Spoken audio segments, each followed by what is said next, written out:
The image of Warren Buffett is synonymous with safe, successful investing.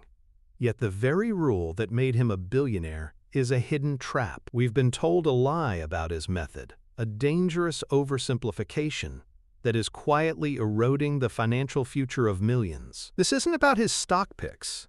It's about a fundamental misunderstanding of his core philosophy. We see the action, buying and holding great companies, but we are blind to the intricate system operating beneath the surface.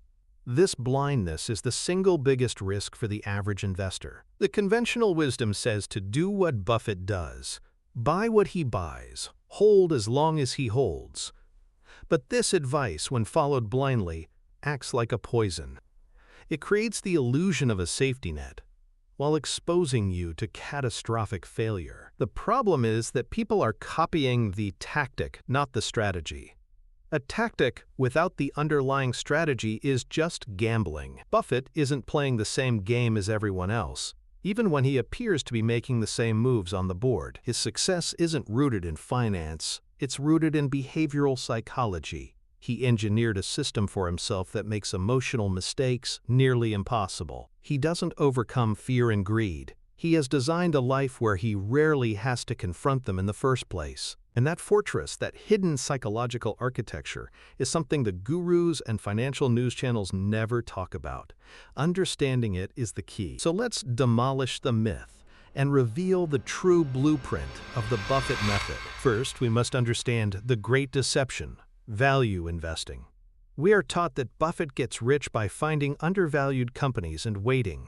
While true, this is the least important part of the equation. It's like saying a champion wins by simply showing up to the race. The real system has 3 pillars, none of which appear on a stock chart. The first pillar is the mode of inaction. Buffett's default action is to do nothing. He has structured his entire information intake to favor inaction over action, protecting him from market noise. Think about it. He lives in Omaha, not Wall Street. He reads annual reports, not financial television. He has insulated himself from the very emotional triggers that cause the average investor to buy high and sell low. His environment dictates his behavior. The average person does the opposite. They check their portfolio daily. They watch financial news. They get alerts on their phone. They are marinating in an environment designed to provoke emotional, short-term reactions. They are swimming in a sea of volatility without a life raft. So when a stock they bought because Buffett owns it drops 20%, Buffett's system leads him to inaction or even buying more. The average person's environment, however, screams at them to panic and sell at a loss. They are not operating with the same tools. This mode of inaction is just the first layer of his psychological defense. The second pillar is even more counterintuitive. It's a system designed to drastically limit his own choices, a concept that modern finance completely rejects. The second pillar is the mandate of extreme simplicity. While the world chases diversification, Buffett practices what he calls focus investing. He concentrates his capital into a very small number of businesses that he understands with absolute clarity. He is a master of saying no. This isn't just an investment choice, it's a cognitive one. By limiting his options to a tiny circle of competence, he eliminates the possibility of making mistakes in areas he doesn't understand. He avoids decision fatigue, the enemy of rational thought. The middle-class investor is told to diversify. Own a piece of everything. This sounds safe, but it breeds ignorance. You own hundreds of companies you know nothing about. This lack of conviction is precisely why you panic when the market turns. Buffett's deep knowledge of a few companies gives him the conviction to hold through volatility. He knows the underlying business is sound, so the stock price becomes irrelevant noise.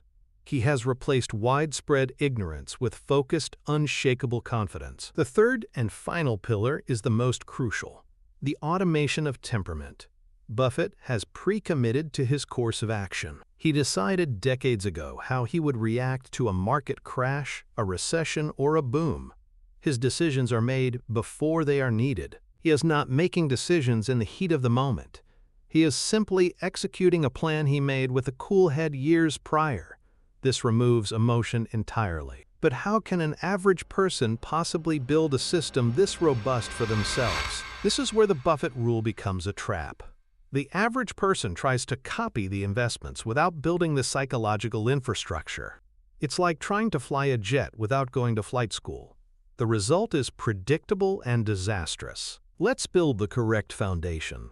The first step is to construct your own mode of inaction. This means curating your information environment. Delete the stock apps from your phone's home screen. Unsubscribe from market newsletters. Stop watching financial news. Choose your information, don't let it choose you. Second, define your circle of competence, no matter how small.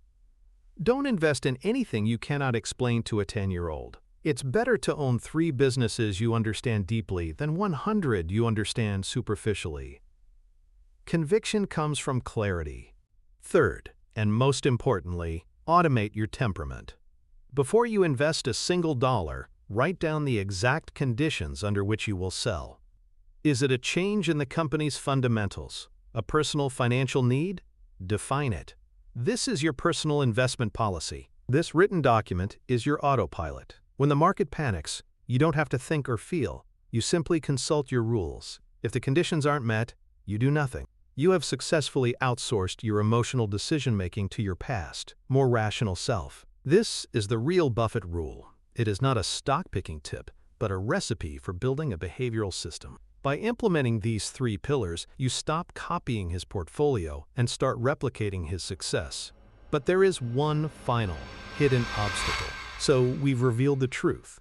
The Buffett rule isn't about owning certain stocks. It's about building a system, a mode of inaction, a circle of competence, and an automated temperament. This transforms you from a gambler into a disciplined owner. The key takeaway is this. Your investment environment and your pre-written rules are infinitely more important than your stock picks. Success is not found in the market. It is forged in the habits and systems you create outside of it. You now possess the strategic blueprint that separates the world's greatest investor from the masses. You understand that the game is won or lost before you even make an investment.